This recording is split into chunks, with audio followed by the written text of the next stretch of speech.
지금 이 시간 주일 예배 시작하겠습니다. 시작하시기 전에 기도드리겠습니다. 하나님 아버지 감사합니다. 오늘도 주님 이 자리에 아버지 저희를 인도해 주셔서 아버지 예배하게 하심에 감사합니다. 하나님 아버지 정말 오고 싶어도 못 오시는 사람들이 참 많습니다. 하나님 아버지 그런 사람들을 아버지 하나님 영상을 통해서 아버지 동일하게 아버지 인도해 주시고 동일하게 은혜를 주시옵소서. 예수님 이름으로 기도드렸습니다. 아멘. 저기 금요일날 찬양 불렀던 에베네스의 하나님을 한 번 더 부르려고 하는데요. 에베네스라는 뜻이 하나님의 돌이라는 뜻이래요. 제가 인터넷으로 찾아본 바 하나님의 돌은 하나님이 우리를 여기까지 인도하셨다 라는 뜻이라고 하더라고요. 저는 참 하나님께서 이 자리에 저를 이만큼까지 인도하심에 감사하고 정말 하나님이 살아계신 것을 느끼는 시간이 되었으면 좋겠습니다. 에베네스 하나님 찬양 드리겠습니다.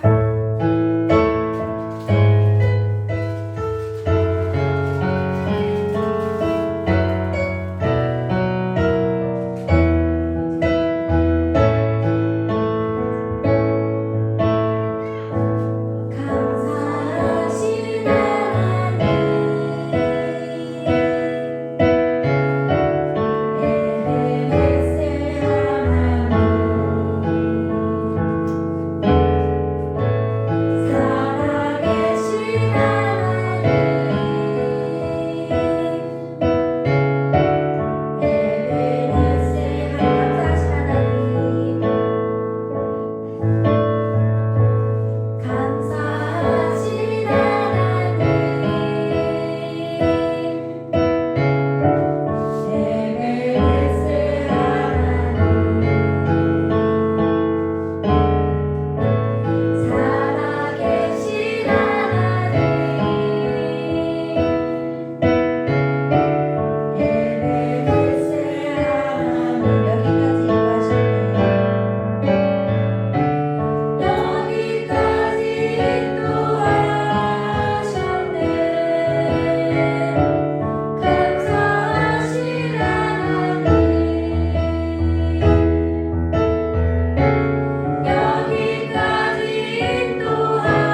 아니면은 이렇게 힘든 일이 있더라도 정말 하나님 안에서 우리가 거하고 그 십자가 밑을 바라보며 하나님한테 있었을 때 정말 하나님을 찬송하고 할렐루야 할렐루야 이렇게 고백하고 그 고백이 그냥 남들이 얘기하는 그 고백이 아니라 정말 나의 고백, 내 안에 있는 고백이 됐으면 좋겠습니다. 네, 주 안에 있는 나에게 찬양 드리겠습니다.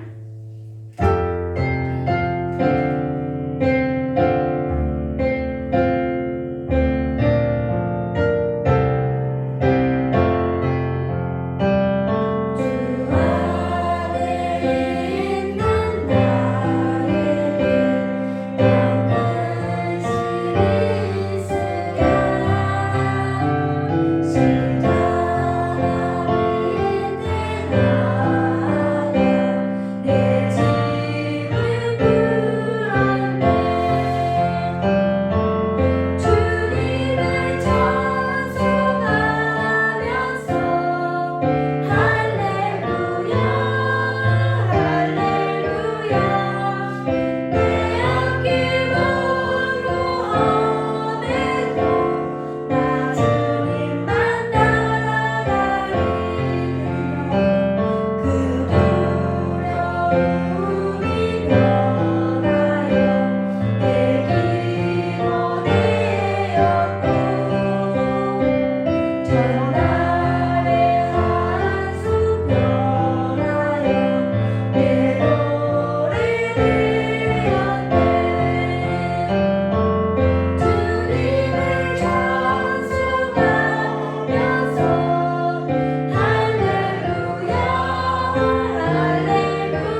한번 제가 찬양을 부를 건데요. 아마 성도들이 잘 모르는 찬양일 것 같아요. 행복이라는 찬양인데 이게 정말 우리가 화려한 삶이 아니라도 그 작은 일에 힘들지라도 하나님만 있으면 행복하고 하나님만 바라보면 그 평안의 행복이 우리 안에 거할 것을 저도 믿습니다. 정말 하나님의 자녀로 살아가는 건 세상의 행복보다 하나님이 주시는 행복이 더 우리에게는 희망이요, 찬양이요, 그냥 천국의 삶이 이 세상에 머무는 거라고 생각합니다. 행복이라는 찬양 만약 잘 모르시면 가사를 한번 들어보시고 정말 하나님이 그 찬양에 대해서 나에게 주신 말씀이 무엇인지 한번 생각해보는 시간이 됐으면 좋겠습니다. 행복 찬양 드리겠습니다.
네, 이제 사도신경으로 신앙 고백 드리겠습니다. 전능하사 천지를 만드신 하나님 아버지를 내가 믿사오며 그 외아들 우리 주 예수 그리스도를 믿사오니 이는 성령으로 잉태하사 동정녀 마리아를 낳으시고 본디오 빌라도에게 고난을 받으사 십자가에 못 박혀 죽으시고 잔자지 사흘 만에 죽은 자 가운데서 다시 살아나시고 분노하신 하나님 왼편에 앉아 계시다가 저로서 산자와 죽은 자를 심판하러 오시리라. 성령을 믿사오며 거룩한 공예와 성부와서 소통한 것과 죄를 사하여 주신 것과 몸이 잘 사는 것과 영원히 사는 것을 믿사옵나이다. 아멘. 이 시간 찬송가 304장, 통합찬송가 404장 찬양 드리겠습니다.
드리겠습니다. 하나님 아버지 감사합니다. 오늘 이 자리에 아버지 정말 하나님께서 인도하셔서 아버지 이 자리에 예배하게 하심이 감사합니다. 하나님 아버지 정말 이 자리에 아버지 없더라도 하나님의 영상으로 예배하는 모든 성도들에게 하나님의 동일한 은혜와 동일한 아버지 하나님의 그 일하심을 보게 해주시고 정말 하나님의 그 전에 나오진 않더라도 하나님한테 무릎 꿇고 기도하는 모든 성도들에게 하나님이 그 은혜로 하나님의 그 설미가 하나님 알 수 있게 도와주시옵소서. 하나님 아버지 오늘 이 시간 아버지 정말 우리가 아버지 죄 가운데 아버지 살다가 하나님 일주일 아버지 정말 아버지 하나님의 아버지 그 뜻을 알려고 노력했던 사람들과 하나님 알지 못한 사람들이 있습니다. 하나님 아버지 지금 이 시간을 놓고 아버지 하나님의 뜻을 구하고 하나님의 뜻을 그 안에서 아버지 누릴 수 있는 우리들이 될 수 있게 도와주시옵소서. 하나님 아버지 정말 이 국가가 아버지 정말 어렵고 정말 아버지 안타까운 생명들이 정말 하나님 안에서 그 한없이 정말 우리 아버지 꺼지듯이 아버지 정말 아버지 쉽게 그렇게 한 영혼들이 아버지 사라져가는 이 시간에 아버지 하나님 아버지 정말 아버지 우리가 그 영혼들을 그 떠나가는 영혼들을 보면서 하나님 안에서 어떻게 해야 될지 하나님의 그 뜻이 무엇인지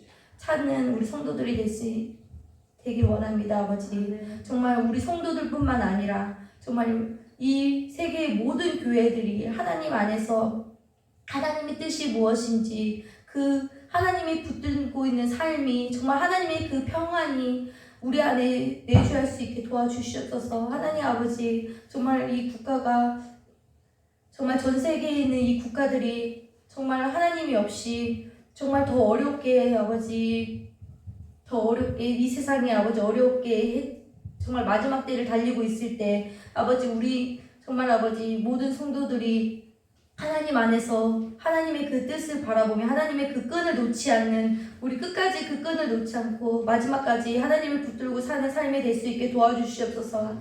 하나님 아버지 하나님의 은혜가 아니면 정말 하나님의 그 삶의 은혜가 아니면 우리가 그 끈을 아버지 잡을 힘이 없고 그 끈을 아버지 우리가 잡을 능력이 없습니다. 하나님의 그 은혜를 구하고 하나님의 그 강구를 구하며 하나님의 그 뜻을 무엇인지 힘쓰고 하나님의 말씀을 붙잡고 하나님의 그 말씀에 대해서 우리가 연구하고 우리가 하나님에 대해서 더 가깝게 아는 우리 성도들이 됐으면 좋겠습니다. 하나님 아버지 이 시간 정말 하나님의 말씀을 전하는 우리 목사님 아버지 기도하고 그 목사님의 아버지 하나님의 말씀을 전할 때 정말 하나님의 말씀을 우리가 받아먹는 아버지 그 그릇이 될 수 있게 도와주시고 하나님 아버지 우리가 아버지 하나님의 말씀을 들을 때 아멘하고 화답하고 그 아멘으로 끝나는 게 아니라 정말 삶에서 아버지 그 하나님의 말씀을 하나님의 그 일하심을 바라보는 성도들이 될 수 있으면 좋겠습니다. 하나님 아버지 그 하나님의 기도하지 않으면 하나님과 대화하지 않으면 하나님의 뜻을 알 수 없으며 하나님과 아버지 하나님과 가깝게 있지 않으면 하나님의 일하시는 걸 볼 수 없습니다. 하나님 아버지 우리 성도들이 나뿐만 아니라 정말 아버지 어린 아이들 그 아이들마저 아버지 하나님이 그 인도하심을 바라볼 수 있게 하나님의 그 정말 하나님의 그 삶이 어떤 건지 깨닫고 아는 성도들이 될 수 있으면 좋겠습니다. 하나님 아버지 하나님의 그 일하심이 하나님의 그 설미가 우리 안에 내주할 수 있게 도와주시옵소서. 예수님 이름으로 기도드렸습니다. 아멘.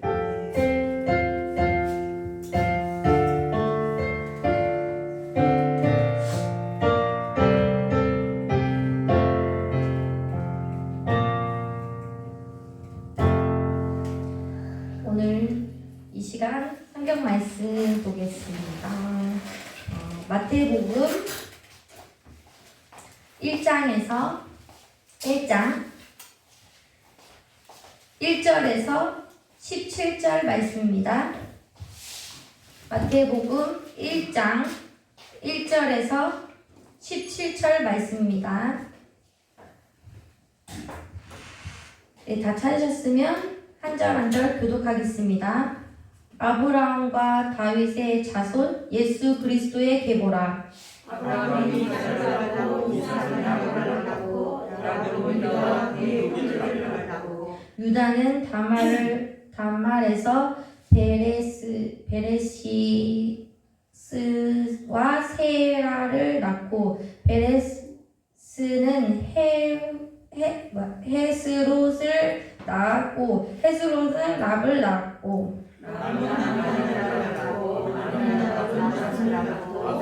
살몬을 낳고 살못은 라합에게서 보아스를 낳고 보아스는 롯에게서 로벳을 낳고 로벳은 이새를 낳고 이새는 다윗의 왕을 낳으라. 다윗은 야야의 솔로몬을 낳고 솔로몬은 르브보암을 낳고 르브보암은 아비야를 낳고 아비야는 아사를 낳고 아사는 여호사밧을 낳고 여호사밧은 요람을 낳고 요람은 유시야를 낳고 유시야는 요답을 낳고 요답은 아하스를 낳고 아하스는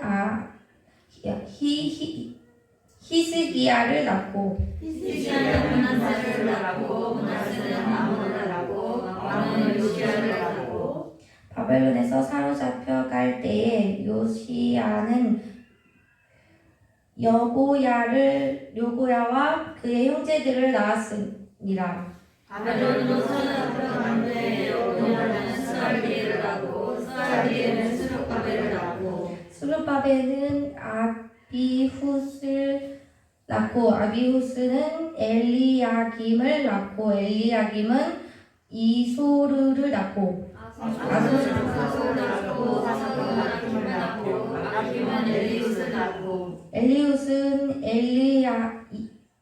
엘리아스를 낳고 엘리이스는 다말을 낳고 다말은 야곱을 낳고 야곱은 아리아의 남편 요셉을 낳았으니 아리아에서 그리스도라 칭하는 예수가 나시니라.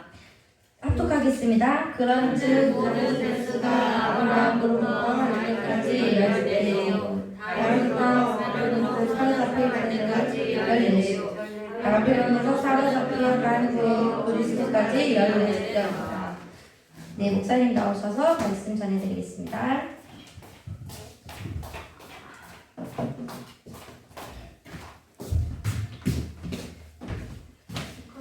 다 같이 기도하도록 하겠습니다. 거룩하고 존귀하신 아버지 하나님, 주일을 기억하게 하시니 감사합니다. 건강하게 나와서 예배할 수 있게 하시니 감사합니다. 또한 멀리에서 각자의 사정이 있어 온라인으로 예배하는 성도들에게 아버지여 그곳이 성전되는 은혜가 있게 하여 주옵소서. 우리 모두를 말씀 앞에 세우셨사오니 이 말씀이 살아계신 하나님의 말씀으로 우리 가운데 들려지게 하시고 아버지여 그 말씀이 우리 가운데 생명이 되어 역사가 일어나도록 주께서 오늘도 깨우쳐 주시고 가르쳐 주시고 이 말씀 위에 믿음을 더하여 주시기를 간절히 원하오며 거룩하고 존귀하신 예수님의 이름으로 감사하며 기도드리옵나이다. 아멘. 지난 한 주간이 국가 애도 기간이었죠.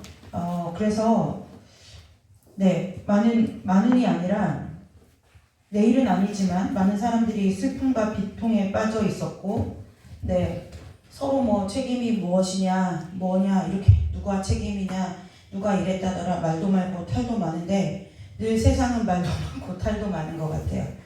믿는 우리가 그래서 할로윈을 지금은 이제 어린이집이나 유치원이나 이런 데서 그냥 어떤 일종의 문화 행사처럼 축제처럼 그렇게 다 즐겨요. 그래서 우리가 기독교 하나님을 믿는 사람으로서 할로윈에 대해서 우리가 어떠한 생각을 가지고 있어야 되느냐가 좀 우리가 이 시대를 살아가면서 좀 중요한 일 중에 하나라고 생각이 듭니다. 어떤 주변에 믿는 엄마들 보니까요. 그래서 할로윈 축제를 하는 날에는 아예 다니는 어린이집이나 유치원에 우리는 예수 그리스도인임을 밝히고 그날은 등원을 시키지 않고 엄마가 집에서 데리고 있으면서 말씀 교육을 시키는 가정들이 꽤 여러 가정이 있더라고요. 네, 물론 그것도 좋은 거예요. 그런데 때로는 할로윈이 기원이 어쩌다, 유래가 어떻다, 이렇다기보다는 그런 것을 우리가 다 일일이 알 수 있느냐, 다 일일이 알 수 없고요. 그리고 또 하나는 과거에 있었던 일이기 때문에 그것이 정확한 사실이냐, 우리가 그것 알 수가 없어요. 우리가 그것을 알기 이전에, 그래서 우리가 무엇을 해야 되느냐, 우리가 똑같이 할로윈을 지낼 때 우리 교회는 교회력으로 무엇을 지내냐면요, 사실은 지난 주간이 505년이 된 종교개혁주일이었어요. 네, 종교개혁주일이 뭔지 잘 교회력을 우리가 따지지 않기 때문에 잘 모르시겠지만, 그래서 한번 저희도 이 교회 역사에 대해서 자세하게는 아니더라도 꼭 성도로서 필수적으로 알고 있어야 되는 것은 또 함께 배우는 시간을 가질 건데요. 여러분들이 아시다시피 개신교는 카톨릭에서부터 나왔죠. 그래서 우리 종교개혁할 때 두 사람 중요한 인물이 있는데 그게 누구냐면 마틴 루터와 그 다음에 칼빈이에요. 칼빈이라고도 하고 불어식 발음으로 하면 칼뱅이죠. 똑같은 이름을 헷갈리게 쓰는 거예요. 칼빈이나 칼뱅이나 같은 사람이에요. 영어식 발음이라고 하면 칼빈이고 불어식 발음으로 하면 깔뱅이라고 하는 표현이 더 정확하죠. 이 두 사람에 의해서 종교개혁이 일어난 것을 기억해야 된다는 거예요. 그런데 이미 이때는 기독교 신앙의 수준이 지금 우리가 보통 대학교에서 신학을 가르치는 교수님들의 수준이 거의 이때 당시 초등학교생들의 수준이었어요.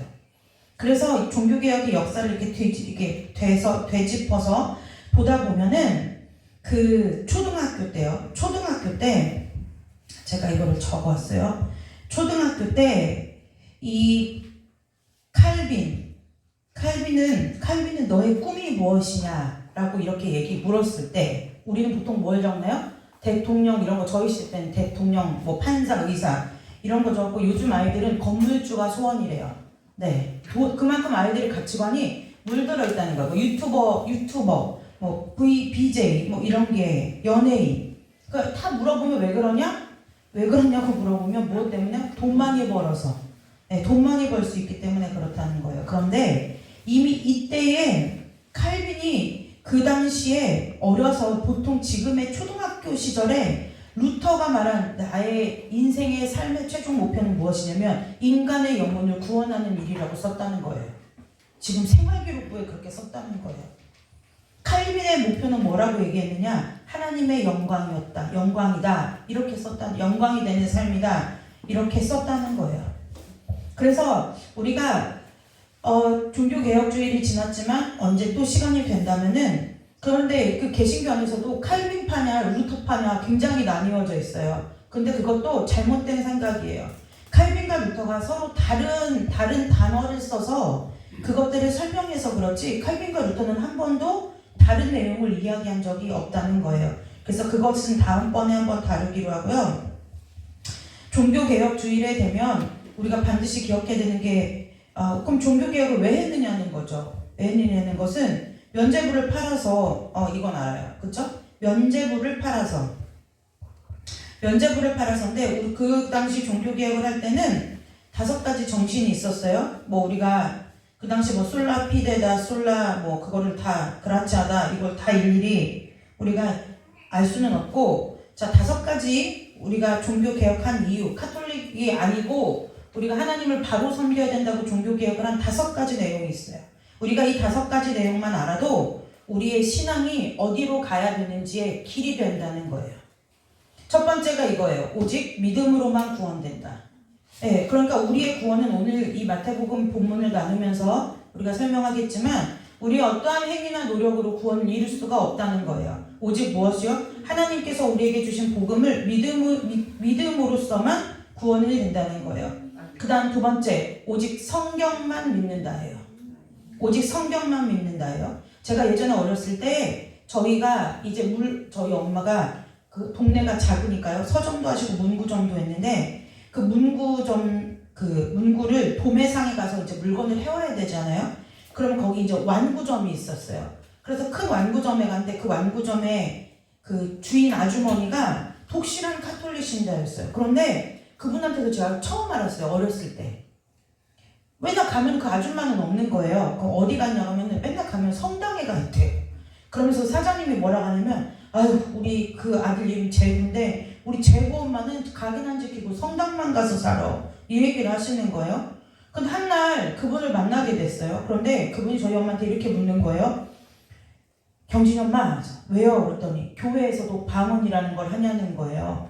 그래서 그렇다고 그랬더니 그분이 뭐라고 하면 자기도 성령을 받아서 방언을 한다는 거예요. 기적과 이사를 체험했다는 거죠. 네, 그래서 우리 이 종교 개신교에서는 그것 때문에 그러니까 성경이 어떠한 것보다 그 어떠한 체험과 기적과 이사보다 무엇을 믿는다고요? 오직 성경 하나님의 말씀만 믿는다고 되어 있다는 거예요. 그 다음에 솔라그라차 이것은 무슨 뜻이냐면 오직 은혜로만 구원받는다는 거예요. 네. 우리가 그러니까 다시 얘기하죠. 믿음으로 구원을 받는데 이 구원이 은혜로 된다는 거예요. 다시 얘기하면 믿음은 은혜 아니면 믿음이 있을 수 없다는 얘기죠. 그 다음에 오직 뭐예요? 예수 그리스도만을 유일한 중보자로서 믿는다는 거예요. 그래서 카톨릭의 정면 위배돼요.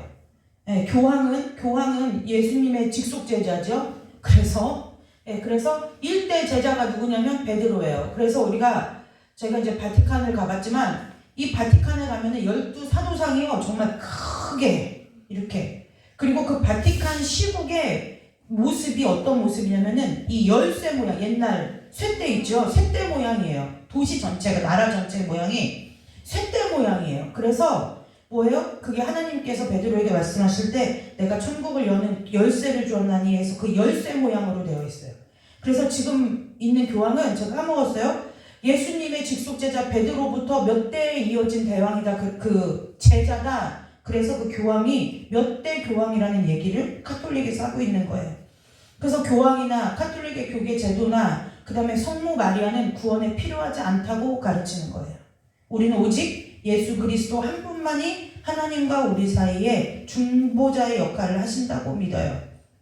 그 다음 그 마지막이 뭐냐면 오직 주님의 영광을 위하여 우리의 삶을 드린다. 이것이 종교개혁주일의 5대 정신 중에 마지막이에요. 우리의 삶의 끝의 최종 목표는 나의 행복과 나의 만족과 유익이 아니라 무엇을 뭐 하든지 먹든지 마시든지 하나님의 영광을 위해서 하는 거라는 거예요. 얼마나 타락하고 부패했냐면 이 모든 말 앞에 믿음, 은혜, 성경, 그리스도, 그 다음에 하나님의 영광, 이 모든 말 앞에 오직이라는 단어가 붙어 있어요. 그것 말고는 방법이 없고 길이 없다는 거예요. 우리가 이 5가지만 알아도 저와 여러분의 신앙이 곁길로 가는 것이 멈춰질 수 있다는 거예요. 그래서 오늘 우리가 할로윈을 보내면서 우리가 할로윈을 세상이 말하는 할로윈을 기억할 것이 아니라 그 할로윈 때에 우리는 종교개혁 주일이라는 기억하시고 우리의 신앙을 다시 한번 되돌아보는 시간으로서 시간을 보내시기를 주님의 이름으로 축복합니다. 그것이 가짜다 진짜다 씨름하고 싸움하려고 할 필요가 없어요. 아이들에게 왜 우리가 믿는 교회가 어떻게 탄생하게 됐는지, 우리가 믿는 교회는 어떠한 정신을 가지고 어떠한 신앙적인 바탕을 가지고 교회가 생겨나게 됐는지, 그리고 그 교회가 어떻게 지금까지 오게 됐는지를 아이들에게 가르치면 그 아이들의 안에 내주하시는 성령 하나님의 역사로 말미암아 그 아이들이 참과 거짓을 분별할 수 있게 된다는 거예요. 아이들한테 자꾸 나쁘니까 버려 이것도 중요하지만 아이들이요 어렸을 때는 요즘은 3살만 돼도요 왜라는 말을 시작해요.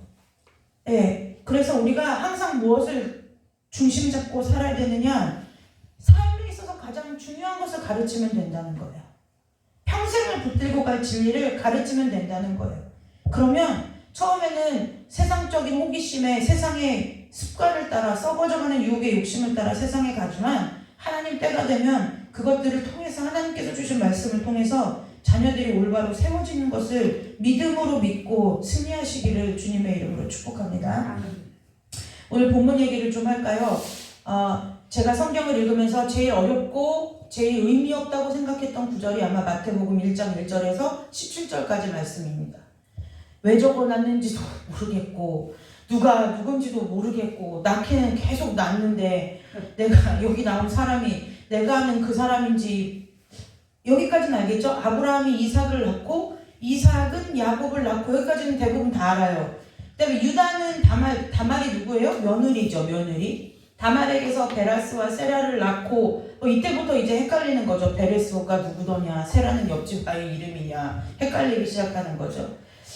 우리가 마태복음, 마가복음, 누가복음, 요한복음 이 4복음서를 공관복음이라고 하는데요. 이 공관복음의 가장 큰 특징이 하나가 있어요. 그 특징 중에 하나는 뭐냐면 너희들, 저와 여러분에게 이렇게 살아라라는 권고나 충고가 들어있지 않다는 거예요. 이 4복음서에는 다 무슨 얘기로만 가득 차 있느냐면 하나님이 어떻게 하셨더라라는 그 예수님이 어떻게 하셨더라라는 얘기만 들어있어요. 네. 그래서 그리고 그에 따른 사람들의 반응만 나와 있어요. 사람들이 기이 여겼더라. 뭐 이런 거 있잖아요. 우리가 아시죠? 네. 그래서 마태복음이든 마가복음이든 누가복음이든 요한복음이든 간에 대체적으로 전체적인 큰 흐름을 보면은 이곳에서는 이 복음서에서는 예수님이 행하신 일들과 예수님이 태어나심과 죽으심과 부활하심, 그러니까 다 전체적으로 모든 내용이 무엇으로 되어 있느냐면 예수님에 관한 이야기로 꽉 채워져 있다는 거예요. 네. 그런데 이 마태복음의 이 1장 1절에서 17절을 가지고 제가 거의 1년 전 크리스마스 성탄 예배 때 설교를 한 것을 제가 기억하는데요. 같은 내용을 지금 반복하려는 것이 아니라 이 1장 1절에서 17절이 중요한 이유가 있어요. 마태복음 4복음서 중에 오직 이 마태복음의 1장 1절에서 17절까지만 이 예수 그리스도의 계보, 족보가 나오는 거예요. 족보가 나와요. 족보가 나오는데 이 족보가 나오는 이유는 무엇이냐면요. 우리는 성탄절이나 예수님을 생각할 때 늘 중심에 두는 사건이, 그러니까 날이 하나 있는데 그날이 크리스마스 날이고, 그 다음에 크리스마스 날 교회에서 행사하고 전야제 행사라는 것을 보면은 다 무엇에 초점이 맞췄냐면 동방박사가 별 보고 왔다. 그 다음에 예수님이 그렇지, 마구간에 이렇게 아기로 구유 안에 누이셨다. 그랬는데 그런 이제 이야기들이 우리의 삶에, 우리의 성탄절에 초점이 되어 있어요. 아이들에게는 뭐가 초점이 되어 있냐면 예수님이 와야만 산타 할아버지가 오시는 거예요. 그래서 이 성탄절은 뭐냐면 예수님의 태어나심을 축하하는 날이기 이전에 산타 할아버지한테 선물 받는 날인 거예요. 그래서 우리가 다 복음에 비껴간 생각을 가지고 성탄절을 맞이하고 있다라는 거죠. 우리가 예수님의 태어나심이, 예수님이 육신을 입고 이 땅에 태어나신 것을 예수님의 탄생, 여러분 이 그리스도인들은요, 믿는 사람들은 말을 어떻게 하느냐가 굉장히 중요해요. 단어 하나를 어떻게 쓰느냐가 굉장히 중요하거든요. 그런데요, 이 탄생이라는 단어는 하나님한테 예수님한테밖에는 사실은 쓸 수 없는 단어예요. 네, 이거 오직 하나님 예수님에게만 국한된 단어예요. 네, 석가 탄신일 이런 거 맞지 않는 거예요. 자꾸 갖다가 지네들 건 줄 알고 갖다 쓰는데요. 탄신일 이런 거 맞지 않아요. 탄생이라는 단어는 오직 누구를 위한 단어냐면 예수님 한 분을 위한 단어예요. 아멘. 네. 근데 이 탄생에 우리는 초점이 맞춰져 있다는 거예요. 근데 그것은 어떻게 보면 굉장히 인간적인 초점인 거죠. 왜냐면 이 탄생이 꼭 우리에게 필요한 사건이에요. 왜냐면 저와 여러분의 구원을 위해서요. 그런데 하나님 편에서 보면은 이 탄생이 무엇이 되느냐면 강림이 되는 거예요. 하나님이 오신 얘기, 내려오셨다는 얘기라고요. 그러면 내용이 똑같은 단어인데 좀 바뀌죠? 이것은 우리의 관점, 사람의, 인간의 관점이라면 이것은 하나님의 관점의 일인 거예요. 하나님이 내려오셨다는 거예요. 무엇 하시려고요? 하나님이 오래전부터 약속하시고 하나님의 섭리 가운데 계획하신 일들을 이루시기 위해서 하나님께서 이 땅 가운데 오셨다는 얘기예요. 그래서 우리는 성탄이든 예수님을 생각할 때 꼭 성육신에서 아기 예수로, 그래서 꼭 아기 예수 막 이렇게 얘기해요. 아기 예수라고 얘기하는데요. 그것도 아기 예수를 지나치게 강조하는 것도 사람의 입장이라는 거예요. 우리같이 연약함을 체휼하시고, 여러분 하나님이 그럴 능력이 없으셔서 인간의 몸을 입고 우리와 같이 똑같이 엄마 뱃속에서 10달이 있다가 나고 자라신 것이 아니라는 거예요. 그것까지도 저와 여러분을 향한 하나님의 배려와 사랑이라는 거예요. 내가 이렇게까지 너를 사랑해, 이것이 아니라 우리의 악함 때문인 거죠. 겪어보지 않고 어떻게 말해요? 겪어보지 않고 어떻게 알아요? 라는 이 질문조차 하지 못하게 하나님께서 우리와 똑같은 인간으로 이 땅에 오셨다는 거예요. 하나님의 입장에서는요, 아담과 하와가 범죄한 후에 하나님께서 다시 사람을 구원하실 목적을 두시고 창세기로부터 시작해서 여러 군데 여러 선지서를 통해서 말씀하셨어요. 내가 중보자를 보낼 것이고 건질 것이고, 그 하나님 자신이 스스로 하신 약속을 지키시려고 하나님 자신이 육신을 입고 강림하고 내려오신 사건이 예수 그리스도의 탄생이라는 거예요. 그래서 이 마태복음의 1장 1절에서부터 17절까지의 예수 그리스도의 계보, 족보를 적어놓은 이유는 무엇이냐? 한번 다시 생각해보자는 거예요. 그래서 이 족보를 설명하고 난 후에 마태복음의 기자 마태가 뭐라고 했겠냐? 그 다음 18절에 예수 그리스도의 나심은 이러하니라 라고 말을 시작하고 서두를 연다는 거예요. 그러니까 1장 1절에서 17절은 이 족보가 지금 맞냐 틀리냐, 지금 우리가 족보의 진위 여부를 따져 묻는, 물론 따져 물어도 진짜예요. 성경으로 올라가면 진짜인데 그것 때문에 기록한 것이 아니라 이 오랜 시간에 걸쳐서 하나님께서 하나님 자신과 스스로 하신 약속을 이루시려고 이 땅에 오신 사건이다. 그것이 뭐예요? 예수 그리스도를 이 땅에 보내신 이유와 목적이다라는 것을 뻥 하고 선포한 후에 이제 예수 그리스도가 나심은 이러하다라고 얘기하고 있다라는 거예요. 여러분, 복음은 잘 기억하셔요. 복음은 좋은 소식이에요. 복된 소식이에요. 단어가 중요하다고 했어요. 이 소식은 무슨 뜻이냐면은 우리가 사실을 전달하는 거예요. 사실을 전달하는 거예요. 그렇죠. 오늘 예배 인도를 박하나 전도사님이 예배 인도를 하겠습니다. 이것은 사실을 전달하는 거예요. 복음은 사실이라는 얘기죠. 실제 있었던 일이라는 거예요. 역사적이든 고고학적이든 이것은 부인하지 못할 사실이라는 거예요. 그러면 이 소식을 전하는 이유는 무엇일까요? 어떤 사람은요, 복음을 약간 도덕법 정도로 생각하는 분들이 있어요. 그래, 착하게 살면 잘 좋지 뭐. 처음에 보통 주일학교의 아이들만 먼저 보내는 엄마들의 대부분의 이야기를 들어보면, 그래요, 우리 아이가 교회 다니면서 착하게 살고 바르게 살고 심성이 좋은 아이로 자라면 참 좋지요. 그래서 우리 아이들 교회 보내요 라고 얘기하는 분들이 있어요. 하나님은 별의별 방법으로 우리 모두를 구원하실 수 있다는 거예요. 네, 저희 아는 엄마도 애들이 셋인데 첫째 보냈다가 주말에 아이들 교회 보내놓고 나니까 아주 주일 오전이 쉽더래요. 그래서 둘째도 보내고 셋째도 보내더니 결국 자기도 끌려가서 집사된 엄마가 있어요. 그런데 복음은 분명히 소식이에요. 도덕법이 아니라는 거예요. 왜 이 얘기를 드리냐면 하나님의 말씀은 선포된 메시지라는 거예요. 소식이라는 거예요. 이 소식이라는 건 딱 이렇게 예전에 옛날 말로 하면 방 붙이듯이 붙여놓은 거라 보는 사람, 모든 사람이 볼 수 있다는 거예요. 근데 그 보고 취하는 태도가 다를 수 있겠죠. 보고 취하는 태도가 다를 수 있어요. 그 원자폭탄을 터뜨릴 때, 일제시대 때, 일제 말에 일본의 원자폭탄을 터뜨릴 때 미국에서 복음의 단체에서 우리 진짜 원자폭탄 터뜨릴 거니까 빨리 피신하라는 그것을 죄송해요. 이런 말 요즘 잘 안 쓰는데 삐라 같은 그 전단지를 살포했다는 거 아니에요? 그런데 그것을 듣고 소식을 보고 도망한 사람은 살았지만 무시한 사람은 우리가 왜 망해? 우리가 지금 이렇게 잘 나가는데 왜 망해? 라고 했던 사람은 거기서 다 흔적도 없이 사라지는 일들이 있었다는 거예요. 우리가 소식이라는 것은요, 다 듣는 거예요. 다 듣는데 이 소식을 듣고 어떻게 반응하느냐, 그 차이만 있을 뿐이라는 거죠.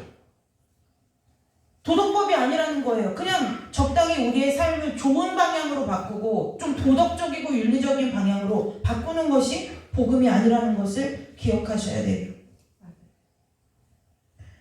어쨌든 이 마태복음은 앞에 이 족보를 쓴 이유는 하나님의 예수 그리스도가 이 땅에 오심을 하나님의 편에 서서 한번 생각해 보아라. 강림이다. 하나님이 친히 이 땅에 오신 일이다. 라는 것을 우리에게 다시 한번 주의를 환기시켜주기 위함인 거예요.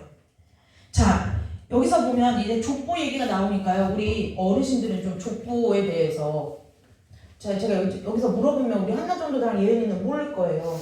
너네 어디 박씨 무슨 파 몇 대 손이냐 이런 거 물어보면 모를 거예요. 자, 보세요. 벌써 둘이 마주 보잖아요, 얼굴을.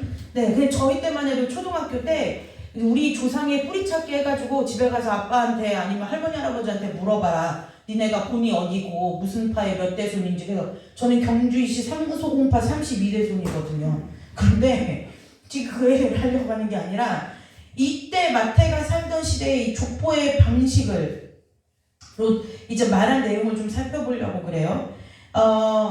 우리는 예전에는 요즘 젊은 애들 얘기로는 스펙 쌓기 하잖아요. 스펙. 내가 무슨 학교 나왔고 무슨 학교 졸업했고 뭔 자격증 있고. 옛날에는 이 스펙을 뭘로 가늠했냐면 족보로 가늠했어요. 네. 근데 우리나라도 그랬는데 이 마태가 살던 그 시대에도 마찬가지였다는 거예요. 그래서 이제 족보인데요. 이때 당시에 이 족보가 곧 뭐였냐면은 이력서였어요. 족보가 이력서였어요.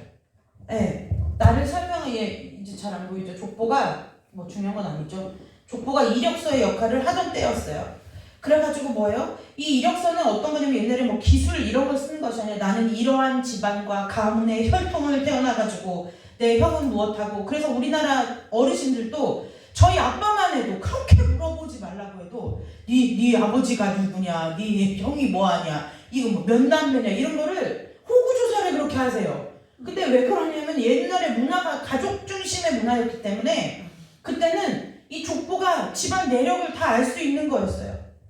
그래서 족보가 어떤 거냐, 나 이런 사람입니다라는 것을 세상 가운데 이렇게 내보이는 역할을 한 거죠. 그런데 이때 당시 시대를 돌아가 보면은 여러분 기가 막힌 일이 자주 일어나던 시대가 이 마태가 살던 시대인데요. 이때 족보가 이력서이다 보니까 이것을 뭐 하는 일이 일어날까요?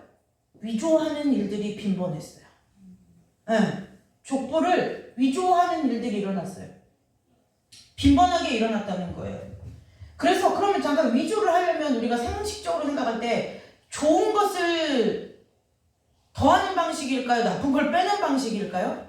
나쁜 걸 빼는 방식으로 위조를 한 거예요. 그래서 예수님이 태어나실 당시에 헤롯 대제라는 헤롯 왕이 있었거든요. 이 헤롯 대제도 교회사 거슬러 이렇게 올라가다 보면은 이 헤롯 대제에게도 제가 예전에 이걸 보고 되게 웃겼던 기억이 있는데 우리 신약개론 교수님 뭐라면 이 헤롯 대제도 이력서 위조해가지고 왕이 된 케이스예요. 네, 케이스거든요. 그만큼 이제 뭐냐면 이때만 해도 이 족보가 이력서의 역할을 하기 때문에 자기에게 불리한 것은 뭐냐면 다 지우는 거예요. 그리고 뭐하면요, 자기에게 유익되고 이익이 되는 것만 쫙 올리는 거죠. 네. 요즘과 별반 다르지 않죠. 사는 모습이요. 우리가 부모님들도 자녀가 여럿이면 잘 나가는 자녀만 계속 자랑하고 잘 못 나가는 자녀는 잘 자랑 안 해요. 이게 사람이 똑같은 거예요. 네. 그래서 아무튼 이러한 시대가 있었어요. 그런데 이 예수 그리스도의 족보를 마태복음에서 대놓고 이렇게 쓴 이유가 있다는 거예요. 여기 보세요. 예수 그리스도의 족보에 내놓을 만한 사람이 누가 있냐는 거예요. 처음 시작부터 마누라 2번 팔아먹은 아브라함이 나와요. 처음 시작부터 그래요. 그리고요, 유다는 다말에게서 그냥 유다는 베레스와 자 보세요. 아브라함이 이삭을 낳고 할 때 사라 이름이 안 나오잖아요. 이삭이 야곱을 낳고 할 때도 리브가의 이름과 레아 이름이 안 나오잖아요. 그런데 유다는 다말에게서 아까 제가 서두에 얘기한 것처럼 다말이 누구라고 그랬어요? 며느리였잖아요. 유다는 다말에게서 굳이 유다는 다말에게서 이렇게 나와요. 5절 후반에 보면 보아스는 그냥 오벳을 낳고 오벳은 이새를 낳고 이새는 다윗왕을 낳으니라면 괜찮잖아요. 우리가 그 중에 누구 한 명 이름 빠져도 아는 사람 여기서 아무도 없어요. 아무도 없어요. 그런데 굳이 뭐예요? 보아스는 이방 여인 기생이었던 룻에게서 오벳을 낳고 다윗도 마찬가지죠. 다윗과 솔로몬은 세상도 다 아는 유명한 왕 아니에요? 그러니까 다윗이 솔로몬을 낳고 이렇게 얘기하면 돼요. 근데 다윗은 더 심해요. 그냥 다윗은 밧세바에게서 솔로몬을 낳고 해도 굳이 우리가 딴지를 걸고 갈 필요가 없어요. 그런데 뭐라고 얘기해요? 성경은 뭐라고 기록하냐면 다윗은 우리야의 아내에게서 솔로몬을 낳고 라고 기록한다는 거예요. 세상이 그때 당시 세상에서 쓰는 족보와 반대이지 않아요? 이때의 족보는 자기에게 유리한 건 적고 불리한 건 다 빼는 시대인데 희한하게 예수님의 족보는 대놓고 뭐예요? 본인에게 들으면 욕먹고 불리할 것을 다 써놓는다는 거예요. 다 써놓는다는 거예요. 그리고 또 하나의 특징이 뭐예요? 옛날에 여자는 족보에 우리나라도 지금 그렇게 예전에는 지금은 올린대요. 딸을 낳으면 올린대요. 그런데 예전 족보에는 여자는 없었어요. 그리고 그 여자가 족보에 올리면 어떻게 올리면 결혼해서 호적을 옮겨서 남편에게 가면은 남편 족보에 그 집안의 며느리로 올라가요. 그래서 출가 외인이라는 말이 있죠. 그런데 예수님의 시대 때는 그때 조선시대와는 비교도 안 될 만큼 여자라는 그 성별에 대한 인식이 아예 없을 때예요. 아예 없을 때인데 그때 그런 시대임에도 불구하고 예수 그리스도의 족보에 여자의 이름이 나온다는 그 두 가지의 특징이 있다는 거예요. 여러분 희한하지 않아요? 우리가 예수님을 막 신으로 추앙하기 위해서는 다 그런 것들은 빼야 정상일 것 같은데 예수님은 이것을 다 사실대로 있는 그대로 굳이 누가 밝히지 않아도 뭐라고 할 이유도 없는데도 굳이 그렇게 까발리기까지 하면서 이 족보를 적어놨다는 거예요.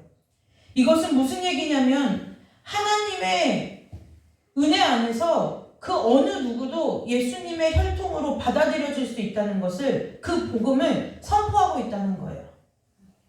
유대인들은 전통적으로 선민사상에 지배되어 있기 때문에 자기들 외에는 구원이 없다고 생각하는 오류를 범했어요. 그런데 이 예수 그리스도의 족보를 보면은 예수님이 나기까지 하나님께서 작정하고 이들의 족보와 그 사상을 흔드시기 시작했다는 거예요.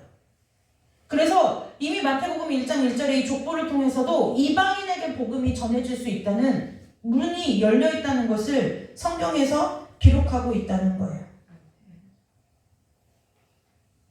무슨 얘기냐? 바꿔 얘기하면 예수님이 이미 선택을 받았던 이스라엘 백성이든 선택받지 못했던 이방의 여인이든 간에 그 어느 누구도 예수 그리스도의 은혜가 필요하지 않은 사람은 한 사람도 없다는 것을 이 마태복음 1장 1절의 족보에서 우리 가운데 기록하고 있다는 거예요.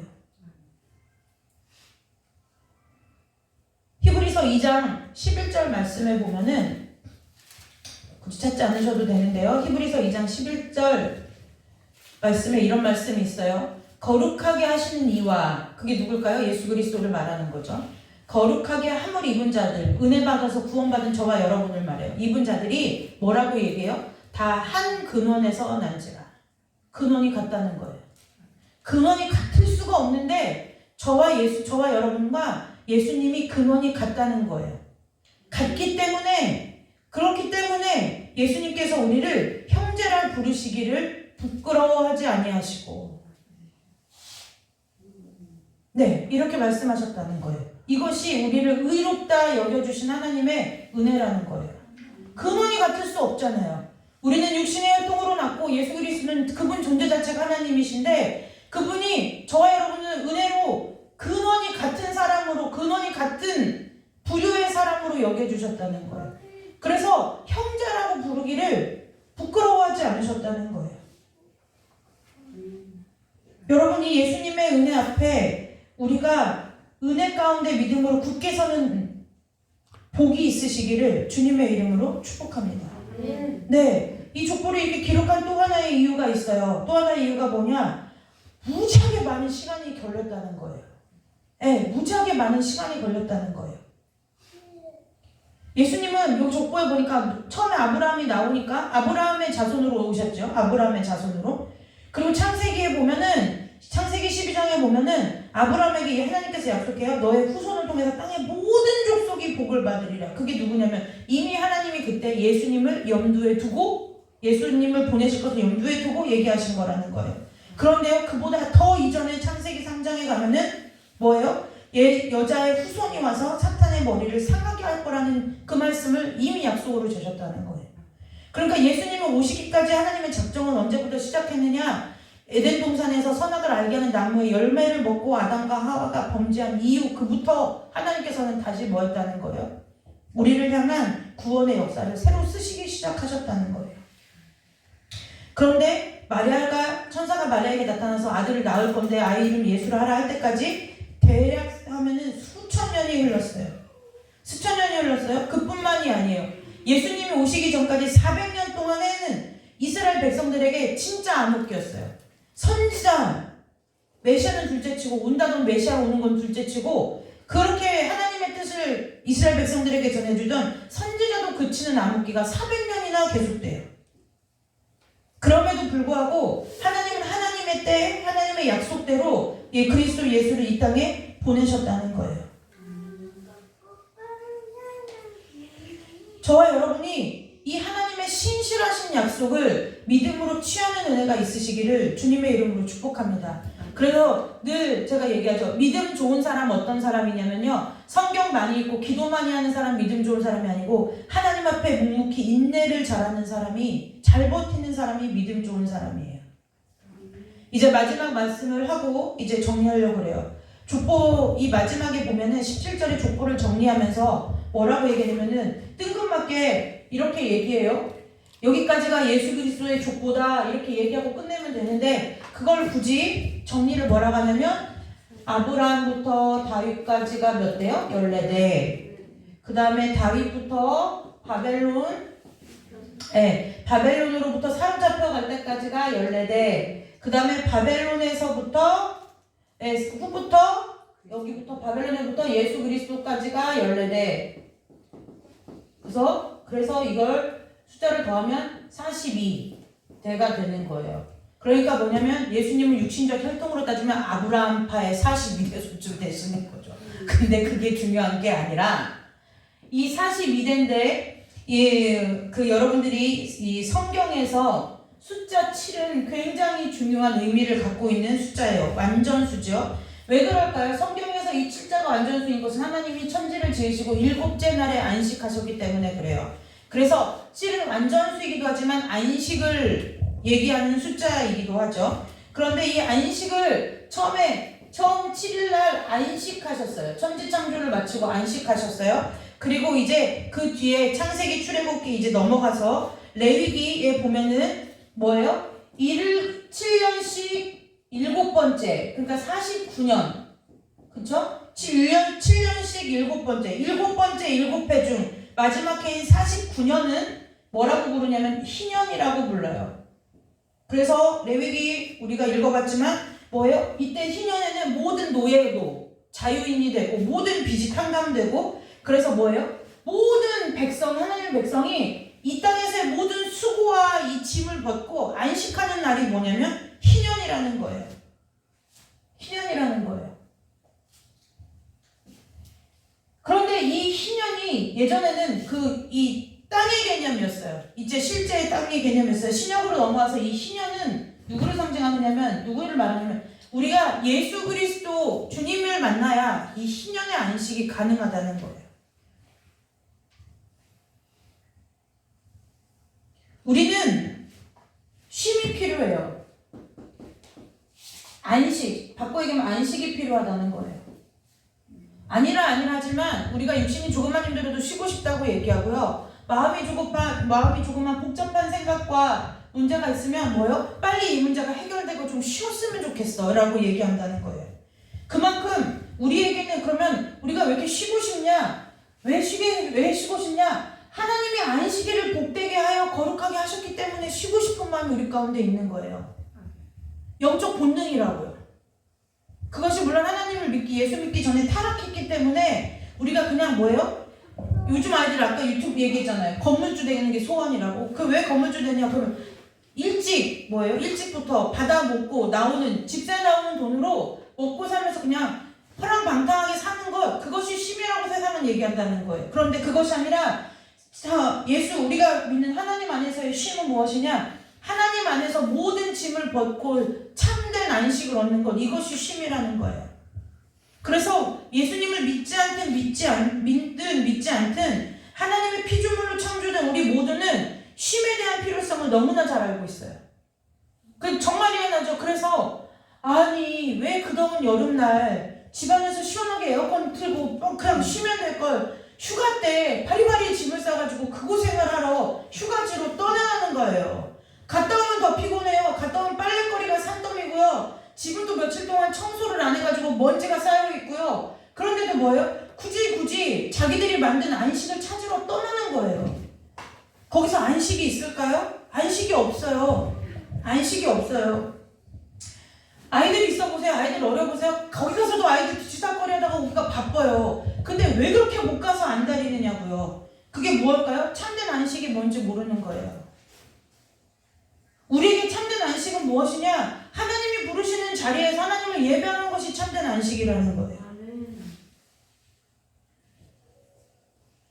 그래서 오늘 이 마태복음에서 굳이 이 대수를 말하면서 그래서 뭐예요? 근데 그러면 왜 49년이 아까 49년이 희년인데 왜 42되냐? 그러면 여기까지가 42되고 예수 그리스도가 뭐예요? 이게 7회씩 6번째가 42대로 끝났고 희년이 오는 그 7번째 7년의 첫 번째 스타트를 누가 끊었다고요? 예수님이 끊으셨다. 그 얘기하려고 지금 여기가 14대 이 얘기를 하는 거예요. 네. 여기까지는 이 42대까지는 약속의 기다림의 시간이었고, 이제 마지막 희년이 한 사이클이 7년인데 마지막 7번째 7년의 첫 번째가 예수 그리스도다. 진짜 이제 너희들의 안식이 시작되었다. 그것을 얘기하기 위해서 열례대요 이 얘기를 했다는 거예요. 여러분, 예수 그리스도의 이 은혜가 저와 여러분의 삶 가운데 임한 하나님의 부기심이 믿어지시기를 주님의 이름으로 축복합니다. 아멘. 정말 신앙에 있어서 중요한 것은요, 우리가 한 번쯤 이렇게 다시 되짚어 생각해 보는 거예요. 우리가 예수를 믿고 있고 우리가 예수님을 예전보다 더 많이 아는 것은 분명한 사실이에요. 그러나 우리가 너무 예수님을 알다 보면은 정작 그분에 대해서 놓치기가 쉽다는 거예요. 말씀을 읽어요. 읽는 것도 마찬가지예요. 말씀을 읽으면 읽을수록 하나님이 이러셨구나, 하나님이 이러시구나 라는 것이 깨달아져야 되는데, 말씀이 되어버리면 아무 일도 안 일어나는 거예요. 그렇죠? 한나절보다처럼 고개가 갸우뚱해지는 거예요. 말씀이 말씀되어지면 이상하지 그게 더 좋은 거 아니에요? 라는 생각일 수도 있겠지만, 말씀이 말씀되면 그것은 그냥 우리가 책 읽는 것에 불과한 일이 되어진다는 거예요. 말씀을 읽을 때요, 무엇 때문에 읽는지를 기억하셔야 돼요. 말씀을 읽는 목적이 무엇이냐는 거예요. 내가 외우려고요? 내가 어디다 써먹으려고요? 아니면 내가 어디다가 누구를 만났을 때 기탄 없이 말하려고요? 그렇지 않아요. 말씀을 읽는 목적은 단 하나예요. 하나님을 바로 알기 위해서라는 거예요. 그 외의 목적은 다 내 자신을 위해서 하는 것이라고 말해도 지나치지 않아요. 우리의 삶의 모든 초점이 하나님에게 맞추어져 있지 않다면 그 모든 것은 하나님 아니면 나 자신을 위해서 하는 일밖에는 안 돼요. 내 종교적 열심이 될 수 있고요. 그래야 내 마음이 안심되고 내 마음이 평안하니까 그럴 수도 있어요. 그래야만 뭔가 내가 내 직분에 합당한 삶을 살기 위해, 그것도 마찬가지로 나 자신을 위한 거라는 거예요. 왜요? 내 직분대로 살지 못하면 다른 사람들의 시선이 문제가 되거든요. 그것과 내가 그리스도의 편지요, 그리스도의 향기로 사는 것은 겉으로 드러나는 모양은 똑같을 수 있지만 그 안에서 내면에서 뿜어져 나오는 것은 전혀 다르다는 거예요. 전혀 다르다는 거예요. 저와 여러분이 한 주간을 시작하시면서 우리가 믿고 따르고 우리와 함께 하신 예수 그리스도가 누구이신지를 다시 한번 생각하고 묵상하는 한 주간이 되시기를 주님의 이름으로 축복합니다. 그래서 예수님에 대해서 온전히 아시고 바로 아시고 끝까지 예수 그리스도를 붙들고 믿음의 선한 싸움을 싸우는 저와 여러분이 되시기를 주님의 이름으로 축복합니다. 아멘. 기억하세요. 우리와 하나님은 근원이 같은 자들은 아니었어요.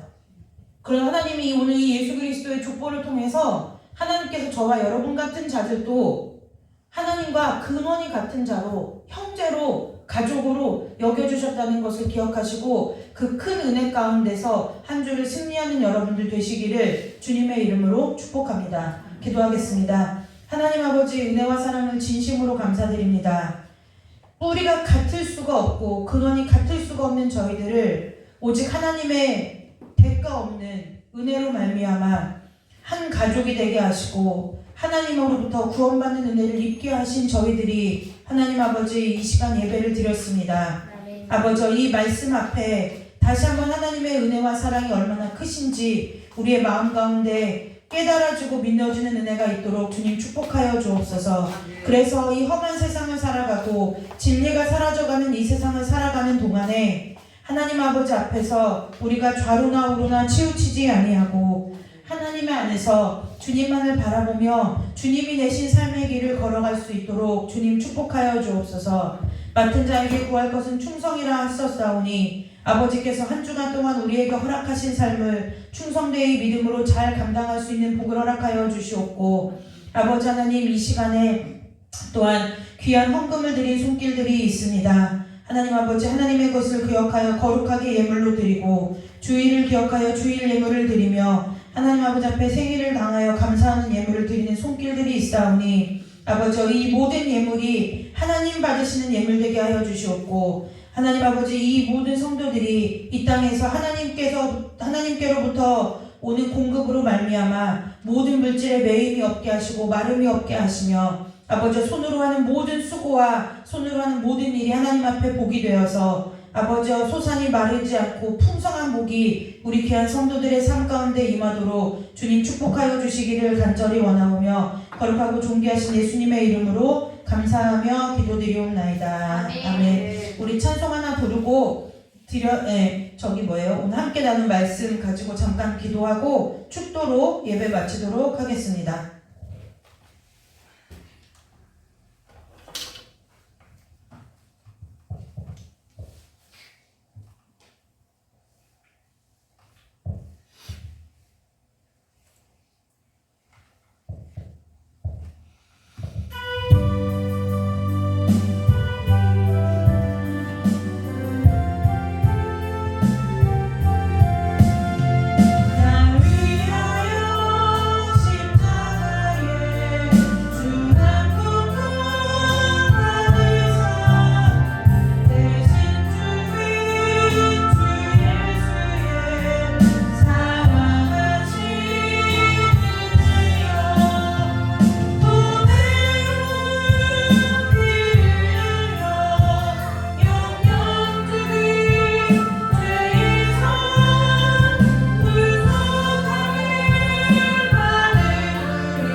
귀한 것을 깨닫고 그 귀한 은혜 가운데 한 주간 살게 해달라고 잠깐 기도하고 그리고 우리가 축도로 예배 마치도록 하겠습니다. 다 같이 기도하겠습니다. 하나님 아버지 은혜와 사랑을 진심으로 감사드립니다. 아버지 우리가 주님께서 때로는 나를 외면하신 것 같고 주님께서 때로는 우리와 멀리 계신 것 같아도 아버지와 암과 같은 그 300년을 뚫고 그 모든 시간과 공간을 초월해서 우리가 약속을 지키시기 위해서 이 땅에 오셨던 것처럼 아버지 때가 이르면 아버지께서 우리에게 주신 그 모든 약속이 주님의 뜻 안에서 성실하고 신실하게 이루어질 것을 믿는 은혜가 우리 가운데 있게 하여 주옵소서. 날마다 우리에게 허락하신 그 삶 가운데서 하나님의 은혜로 이 세상의 모진 풍파가 오더라도 아버지 풍랑이 일어도 주님 안에서 주신 평안함을 가지고 한 주간 동안 평안함 가운데 믿음의 신을 신고 우리 귀한 성도들이 세상 가운데 살아가는 한 주간 복된 한 주간이 될 수 있도록 주님 축복하여 주시기를 간절히 원하옵나이다. 아버지와 무릎에 아버지와 지금 다쳐서 치료받고 있는 우리 귀한 장로님의 아버지 모든 치료 과정에 주께서 손을 얹어서 이 시간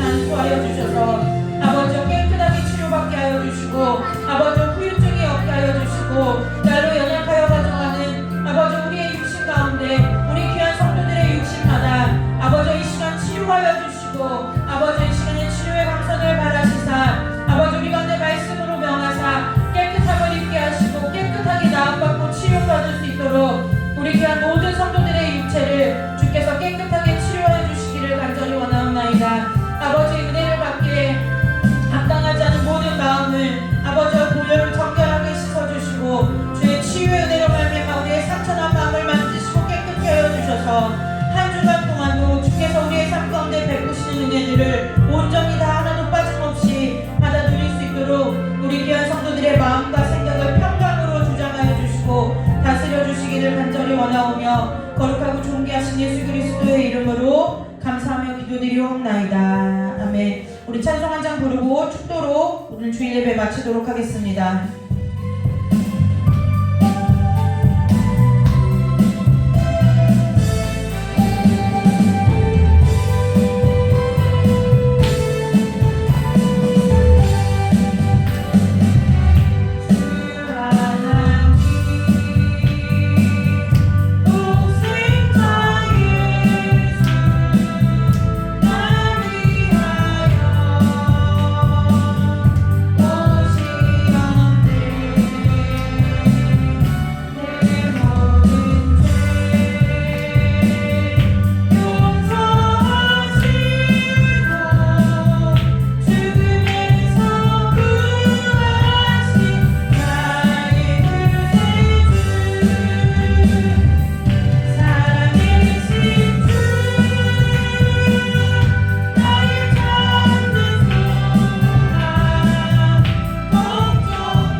예배로 드리고 예배 후에 함께 식사하도록 하겠습니다.